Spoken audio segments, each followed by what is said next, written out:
कल की वीडियो में आप लोगों ने जितने भी स्टॉक्स यहाँ पर कमेंट करे थे वो सारे तो मैं यहाँ पर पढ़ रहा था और काफी सारे मैं अभी यहाँ पर कवर भी करने वाला हूँ। उससे पहले हम लोग आईपीओ की बात यहाँ पर कर लेते हैं। शैडोफैक्स टेक्नोलॉजीज का आज था डे वन आईपीओ, आज मार्केट में ओपन हो चुका है। एक बात तो बहुत साफ है, हर आईपीओ बीसीसीआई जैसा परफॉर्म नहीं कर सकता है। ये बात आप लोग को पता होनी चाहिए और है भी आप लोगों को। इसके अलावा 2-3-4% के लिए आईपीओ अप्लाई करना या ना करना चॉइस यहां पर आपकी रहने वाली है। मेरा काम बताना है 2-4-5% के ऊपर इतनी मारामारी अप्लाई करें, कहीं नेगेटिव लिफ्टिंग ना हो जाए या पॉजिटिव लिफ्टिंग कितनी होगी कितनी नहीं होगी, ये टॉपिक यहाँ पर डिसीजन आपका रहने वाला है। इसमें मेरा कोई भी रोल नहीं है, तो ये जो चीज होती है ना, ये पर्सन टू पर्सन डिफर करती है। और खासकर ऐसी मार्केट में आप अप्लाई कर रहे हो जहां पर मतलब आप लोग के सामने है। मेरे पास अभी भी कमेंट्स मतलब व्हाट्सएप पे मैसेजेस आ रहे हैं, आज भी आए थे कल भी आए थे और काफ़ी लोगों के आ रहे हैं। यूट्यूब पर जो मेरे से आप लोगों के थ्रू जो जुड़े हैं यूट्यूब के थ्रू, उनके भी आ रहे हैं और यहाँ जो लोकल मेरे कस्टमर्स हैं उनके भी आ रहे हैं। देखिए, आप लोग लॉस में नहीं है। एमएफ वालों के लिए मैं कह रहा हूँ, एमएफ वाला यहाँ पर कोई भी लॉस में नहीं है। सिर्फ ज़्यादा से ज़्यादा ये है कि रिटर्न उतना नहीं जनरेट हुआ है। जिन्होंने पिछले एक साल में पैसा डाला है, मैं खाली उनकी बात कर रहा हूं जिनका पैसा एक साल से पुराना है, वो तो अच्छे खासे प्रॉफिट में है। जिन्होंने पिछले साल से लेकर इस टाइम तक कभी भी पैसा डाला है, तो वो लोग, मैं ये नहीं कह रहा हूँ मतलब मेरे वाले लॉस में तो नहीं है। हाँ, लेकिन ये है कि किसी का जो प्रॉफिट है वो ओवरऑल खाली 5% है, किसी का खाली 3% है, किसी का कुछ कुछ का मतलब 10 के अराउंड है। मैक्सिमम का तो 8 से 9, 10, 11% के आसपास है। इक्का दुक्का का 13-14% के आसपास है। वरना मेरे पास लिटरली 2-2, 1-1% के भी कुछ लोग हैं जिनका पैसा खाली 2% या 3% ही बढ़ा है। तो उनको मैं ब्रेक इवन कह लेता हूँ, 0% मान लेते हैं। देखिए, अब अच्छी बात यह है कि आप लोग लॉस में नहीं हो, जितने भी एमएफ वाले हैं। ये और ये मैं आप लोग के लिए भी कह रहा हूँ, अगर आप लोग स्टॉक्स भी परचेज करके बैठे हो तो मुझे पता है कि आप लोग यहाँ पर इस समय लॉस में होगे। तो कंपेयर करो अपने आप को कि क्यों आप स्टॉक्स में गलती कर रहे हो जो एमएफ वाले अभी भी प्रॉफिट में है। क्योंकि अल्टीमेटली आपको रिटर्न से मतलब है, चाहे आप एमएफ में कमाओ चाहे स्टॉक्स में कमाओ। आपको तो भाई पैसे से मतलब होना चाहिए ना, इससे थोड़ी मतलब होना चाहिए कि मैंने खुद कमाया है स्टॉक्स में से या एमएफ में लगा के कमाया था। क्योंकि अगर आप लॉस में हो तो फिर आप लॉस में हो, फिर आप किसी को कुछ भी बताते रहो, फर्क नहीं पड़ता उससे। इतनी खराब मार्केट में शैडोफैक्स का आईपीओ जो अभी लगभग 3% के आसपास चल रहा है, मैं बार बार कह रहा हूं इसको 0% होने में टाइम नहीं लगेगा। और इसके अलावा भी अगर जीएमपी यहाँ पर लेट सपोज चल भी जाता है, मैं कह रहा हूँ 30-40% पहुंच भी जाता है, तो भी कंपनी मुझे कोई बहुत ज़्यादा समझ में आई नहीं। मैंने कल की वीडियो में इस कंपनी की बैलेंस शीट भी आप लोगों के सामने डिस्कस करी थी। बहुत ज़्यादा कुछ प्रॉफिटेबल कंपनी है नहीं, लगभग 18 मार्केट कैप तो अच्छे खासा कंपनी का स्मॉल कैप की कंपनी है। प्रॉफिट वाइज कंपनी को देखेंगे तो बहुत ज्यादा है नहीं। सन 2023 में भी लॉस में था, 24 में भी लॉस में था, 25 में कैसे तैसे करके प्रॉफिट डिक्लेयर किया था for the sake of IPO. But I don't think ये कंपनी अभी भी प्रॉफिटेबल होगी, लाइक प्रॉपर अगर यहाँ पे इनकी अकाउंटिंग हम करने बैठेंगे तो। इसीलिए इस आईपीओ को अगर आप लोग अवॉइड कर सकते हो, करना चाहते हो, तो मेरा ज्यादा रिकमेंडेशन अवॉइड में रहने वाली है। बाकी जो लोग रिस्क लेते हैं 2-4-5% के लिए भी अगर आप लोग अप्लाई करते हो, then it's totally up to you. 3% से जो टोटल प्रॉफिट है ना, 100 रुपए के आसपास का होने वाला है और इतनी भी ब्रोकरेज चली जाएगी। जब बेचने जाओगे 20-30 रुपए ब्रोकरेज चली जाएगी, तो कोई मतलब है नहीं फिलहाल के डेट पर अप्लाई करने के लिए। बाकी आईपीओ और रिटेल कैटेगरी में लगभग सब्सक्राइब हो चुका है। आज डे वन था, कल तो फुल्ली सब्सक्राइब हो जाएगा। एचएनआई चाहे बिग हो चाहे स्मॉल हो, वो आखिरी दिन में आके सब्सक्राइब कर ही देते हैं। देखो, एचएनआई की बात अलग होती है। आप लोग आमतौर से हर बार एचएनआई से कंपेयर करते हो, which is good, which is not bad. But her IPO में एचएनआई को टक्कर देना, एचएनआई देखना कि एचएनआई का सब्सक्रिप्शन आ रहा है तो आईपीओ अच्छा हो गया, ये सही नहीं है। एचएनआई का सब्सक्रिप्शन यहाँ पर भी आ जाएगा। सब देखो, एक बात समझनी पड़ेगी, एक और बात कि सबके लिए पैसे का महत्व अलग होता है। मैं एकदम हिंदी में समझा रहा हूँ। सब लोगों के लिए पैसे का महत्व अलग होता है। एचएनआई की जो नेटवर्थ होती है, क्यूआईबी, उसके पास जो पैसा होता है वो उसका कितना छोटा पोर्शन अप्लाई करते हैं। और यहाँ पे अगर आप एक लॉट भी अप्लाई कर रहे हो 15,000 रुपए की, तो वो कितना वर्ष रखता है, कितने दिनों की कमाई है आप लोग की, वो आपको पता होगा। और अगर कोई स्टूडेंट है जो कहीं इंटर्नशिप कर रहा है, तो या कहीं एक छोटी मोटी जॉब भी कर रहा है, तो वो हो सकता है कि उसके आधे महीने की सैलरी हो सकता है उसकी 1 महीने की वो स्टाइपेंड हो इंटर्नशिप के लिए। तो ये चीज़ें आप लोग को समझनी पड़ेंगी कि सबके लिए पैसे का महत्व अलग है। इसलिए दूसरों को देखने के बजाय खुद का प्रॉफिट देखो कितना हो रहा है, खुद के लिए देखो कि वो पैसे की वर्थ कितनी है आप लोगों के लिए। ये यहाँ पर बात आईपीओ के ऊपर खत्म हो गई, फिलहाल ज़्यादा ज्ञान नहीं दूंगा मैं। Colour of red colour is love, obviously बात है यार, इतनी दमदार मार्केट है। एक स्टॉक जिस पे मैं फोकस कर रहा हूँ, रिकमेंड काफ़ी कस के कर रहा हूँ आप लोग को बाय करने के लिए। देखिए वैसे तो वो कई सारे हैं, वो पीआई इंडस्ट्रीज से लेकर काफ़ी सारे स्टॉक्स रहने वाले हैं। एशियन पेंट वगैरह भी नो डाउट आप लोग ले सकते हो, पेडिलाइट भी ले सकते हो। मैं ये देखो, ये लार्ज कैप का मैं वैसे कवर नहीं करता हूँ, मैं लार्ज कैप पे इसलिए कवर कर रहा हूँ आज के दिन पे क्योंकि ये सब 5-5, 6-6, 8-8, 10-10% गिर चुके हैं। खाली रिकवर भी होंगे ना तो भी आप लोग 10-15% के प्रॉफिट में आ जाओगे, वो भी लार्ज कैप के प्रॉफिट में से। और लार्ज कैप का प्रॉफिट मैं इसलिए एम्फोसाइज कर रहा हूँ ये वाला शब्द, आपका रिस्क कितना कम है लार्ज कैप पोर्टफोलियो में होने के बाद, वो भी आपको समझना पड़ेगा। रिटर्न ही सब कुछ नहीं होता है, रिटर्न किस कमोडिटी से, किस सेक्टर से कमा रहे हो वो भी बहुत इंपॉर्टेंट होता है। लार्ज कैप से अगर आप 15% कमा रहे हो ना तो यू आर जीनियस, मैं लिटरली कह रहा हूँ, you are genius. 15% large cap एक बहुत ही जेन्युइन अच्छा रिटर्न है।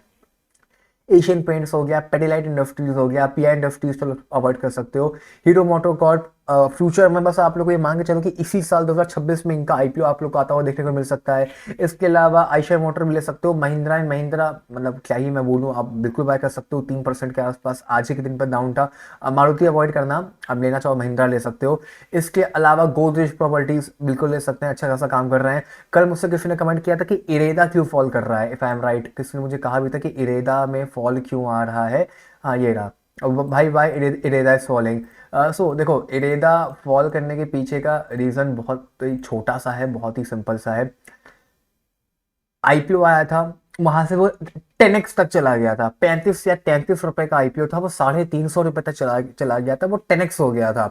जिसने आईपीओ के टाइम से बाय किया था, और लिफ्टिंग लिफ्टिंग वहीं पर हुई थी, लिफ्टिंग आईपीओ प्राइस के आसपास हुई थी, मुझे अभी भी याद है, तो मुझे भी आईपीओ मिला था। तो जिसने 50 रुपए भी परचेज किया, जिसने 35 रुपए के तो ऊपर मतलब 40 से 50 रुपए के बीच में परचेज किया, वो अगर गिर भी रहा है तो उसका नुकसान नहीं हो रहा है बहुत ज़्यादा। जिन्होंने इसको 350, 300, 290, 320, 330, 310 पे परचेज किया है, वो लोग नुकसान में है, क्योंकि उसमें वैल्यूएशन गड़बड़ हो गई थी यहाँ पर। अगर आप लोग इरेदा की वैल्यूएशन आज भी यहाँ पर देखो, रूट मोबाइल में मैं कवर कर रहा हूँ अभी इसके बाद, अगर आप लोग इरेदा की वैल्यूएशन आज यहाँ पर देखो तो लगभग 130 रुपए के आसपास का है। मार्केट कैप इनका लगभग लगभग हो चुका है आज के दिन पे 40,000 करोड़ के आसपास का। और आईपीओ 2 साल पहले या 3 साल पहले 30 रुपए का आया था, 30 या 35 रुपए का, मुझे याद नहीं है।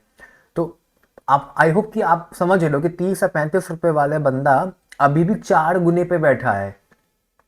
अगर आप लोग 35 रुपए का 4 गुना भी निकालते हो तो वो लगभग 140 रुपए होता है। तो उसने अपना पैसा 2 या 3 साल में 4 गुना कर लिया, आई थिंक 3 साल हो रहे हैं, तो 4 गुना बहुत बढ़िया रिटर्न है। इसीलिए मैं कह रहा हूँ वैल्यूएशन मैटर करती है। और यहाँ पर मार्केट का सपोर्ट तो है ही, नो डाउट, मार्केट गिर रही है तो स्टॉक तो गिरेगा, लेकिन इसलिए ज्यादा कस के गिर रहा है, ये 3-3, 4-4% रोज गिर रहा है। आप अगर 3 महीने में भी देखोगे तो अच्छा खासा स्टॉक गिर चुका है 40% के आसपास। और मैं ये बाय करने को रिकमेंड भी नहीं करने वाला। गिरी हुई मार्केट में वो स्टॉक बाय करो जो अंडर वैल्यूड है। मैं बार बार कहता हूँ, एक होता है हाईली वैल्यूड, एक होता है राइटली वैल्यूड, एक होता है under valued. Always focus on the under valued, क्योंकि राइट वैल्यूएशन वाले स्टॉक्स तब बढ़ेंगे जब उनकी वैल्यूएशन कायदे से ऊपर जानी चाहिए, जब उनका प्रॉफिट बढ़ेंगे तब वो स्टॉक ऊपर बढ़ेंगे। बट अगर आप स्टॉक अंडर वैल्यूड ले रहे हो तो कंपनी अगर डिसेंट भी परफॉर्म कर रही है तो भी इनकी वैल्यूएशन अगर मैच भी हो जाएगी तो भी आप लोग पैसा कमा लोगे। इसलिए अंडर वैल्यूड स्टॉक्स पे ज्यादा ध्यान दिया करो। अभी कौन सा स्टॉक मैं अंडर वैल्यूड पे आज बताने वाला हूँ ना, मैं बताता हूँ उसके बाद। इसके अलावा मनोपुरम फाइनेंस भी बहुत बेहतरीन स्टॉक है, कोई खराबी नहीं है। टाटा इन्वेस्ट भी 3-4% के आसपास डाउन है। करुण व्यास बैंक भी ठीक ठाक है। क्रेडिट ग्रामीण एक्सिस मेरा बताया हुआ स्टॉक है। खैर सभी गिर रहा है तो मैं क्या ही मतलब इसमें छुपाऊं। ये भी लगभग 3% के आसपास आज के दिन पर डाउन था।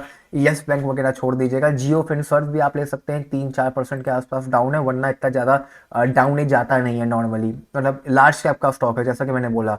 जोमेटो 4% के आसपास है, लिया जा सकता है। लिया तो सिल्वर की ईटीएफ या सिल्वर की बील्स या सिल्वर के और भी काफ़ी सारे प्रोडक्ट्स हैं, वो भी लिए जा सकते हैं। अगर कुछ सिल्वर या गोल्ड कमोडिटी, सिल्वर अगर आप चाहते हो तो मेरे वीडियो के नीचे कमेंट कर दो, अगर मेरे थ्रू लेना चाहते हो तो। अदरवाइज आप सिंपली यहाँ पर सिल्वर के बील्स या सिल्वर के ETF भी चाहो तो वो परचेज कर लो अपने अपने हिसाब से, कोई उसमें दिक्कत वाली बात नहीं है। उसमें क्या ही छुपाना। पॉलीकैप 4% के आसपास आज के दिन पर डाउन था, वरना पॉलीकैप तो मेरे पोर्टफोलियो में अभी भी है।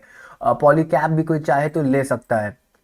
अच्छा, इन सारे स्टॉक्स में डाउन साइड मैं नहीं कवर कर रहा हूँ, क्योंकि 7700 रुपीज़ के आसपास का स्टॉक था, 10% के आसपास अपने ऑल टाइम हाई से ये डाउन है। और जब ये रिकवरी दिखाएगा तो भी मतलब ये मान के चलिए कि 10 to 15% का रिटर्न दे देगा।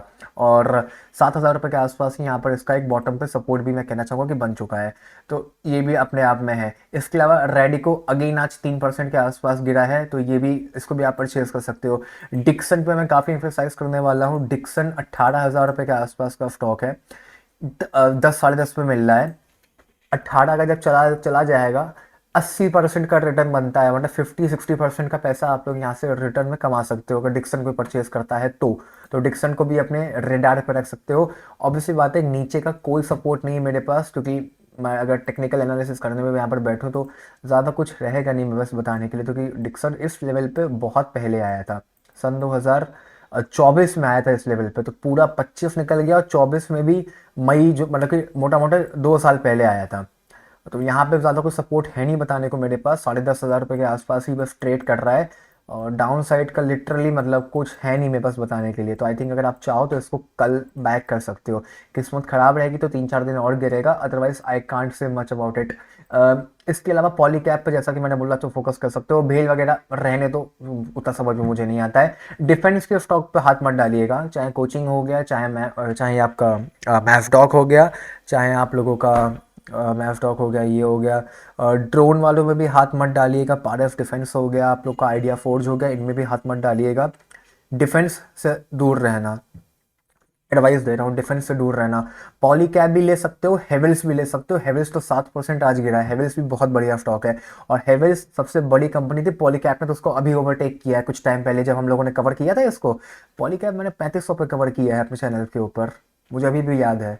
तो 3500 से 7,000 रुपये के आसपास आ चुका है, दुगना तो हो चुका है। बट चाहो तो ये हेवल्स भी ले सकते हो, क्योंकि मार्केट डाउन है, मार्केट डाउन है तो सही वैल्यूएशन मिल रहा है तो कुछ भी ले लो, कोई कोई दिक्कत नहीं है। बट डिफेंस को दूर रहना, डिफेंस मत लेना, मैं इतना कह रहा हूँ। इसके अलावा क्रॉम्पटन वगैरह भी ठीक ठाक है, बट क्रॉम्पटन अगेन थोड़ा सा उतना अच्छा परफॉर्म नहीं करेगा। तो क्रॉम्पटन मतलब कंज्यूमर वाले जो स्टॉक्स हो गए आप लोग के, क्रॉम्पटन वगैरह हो गए, या ये उतना ज़्यादा परफॉर्म अच्छे से नहीं करेंगे। अमर राजा भी अवॉइड करना चाहो तो अवॉइड कर सकते हो, ज़्यादा प्रेफर मैं नहीं करने वाला हूँ। इसके अलावा और अगर हम थोड़ा सा इधर की तरफ आते हैं, लेट सपोज कम्युनिकेशन में, तो एयरटेल वगैरह, वोडाफोन आइडिया सट्टे वाला स्टॉक है, 4% डाउन है, रिकवरी तेज होगी इसमें वैसे, बट इसको अवॉइड करिएगा।